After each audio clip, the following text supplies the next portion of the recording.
ሰላም ጤና ይስጥልኝ ተከታዮች፣ ቤኪ ነኝ። ዛሬ ይዤላችሁ የመጣሁት የሚገርም ሳተላይት ፋይንደር ነው። ኤክስክሉዘር 6650 ይባላል። አዲሱ 6650 ማለት ነው፣ የድሮ አይደለም። የሚገርም ቴክኖሎጂዎችን ነው ይዞ የመጣው። ከዛ ውስጥ ዲቪቤስቱ ገና ሳተላይት ስንቀርብ ዲቪቤስቱ ያሳያል። ዲቪቤስቱ ከመድረሳችን በፊት ደግሞ የራሱ ፓወር አለው። ፓወር እየጨመረ ይመጣና ወደ ዲቪቤስቱ ይገባል። ከዛ በኋላ ሎክ ሳያደርግ ማያሳይ ትንንሽ ኳሊቲዎችን ያሳየናል። ከዛ በኋላ ሎክ አድርጎ ደግሞ እየጨመረ ይመጣና ያሳየናል ኳሊቲውን ማለት ነው። ስለዚህ ይሄ የሚገርም ፋይንደር ነው። አሁን አሳያችኋለሁ እንዴት በቀላሉ እና አንድ ደቂቃ ባልሞላ ጊዜ ውስጥ የፈለግነው ሳተላይት መስራት እንደምንችል። በዚህ ገራሚ ፋይንደር እንዴት አድርገን በቀላሉ የፈለግነው ሳተላይት በአንድ ደቂቃ ባልሞላ ጊዜ ውስጥ ማስተካከል እንደምንችል ነው። እንደምታዩት ፓወሩ 68 ነው፣ ስትሬንግዙ 81 ነው። ፓወሩ 69 ገባ፣ ስትሬንግዙ 82 ገባ።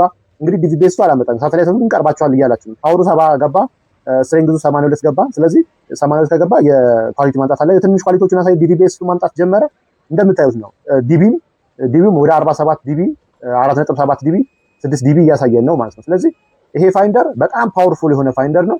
እየጨመረ ይመጣል ማለት ነው። እንደምታዩት እያንዳንዱን ኳሊቲ ፐርፌክት በሆነ መንገድ ነው እያሳየን ያለው። ዲቪቤስቱም ሎክ አድርጓል፣ ኳሊቲውም ሎክ አድርጎልናል፣ ስትሪንግዙም ሃይ ሆኗል። አሁን የሚቀረን ምንድነው? ዲቢው መጨመርና ኳሊቲው መጨመር ማለት ነው።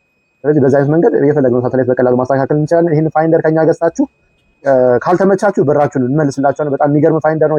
ራሱ ላይ ሁሉም አይነት ፍሪኩዌንሲዎች ተሞልቶለት የተዘጋጀ ነው። ለጨለማ ሰዓት መብራት የሚችል በጣም ብዙ ፈንክሽኖች አሉት።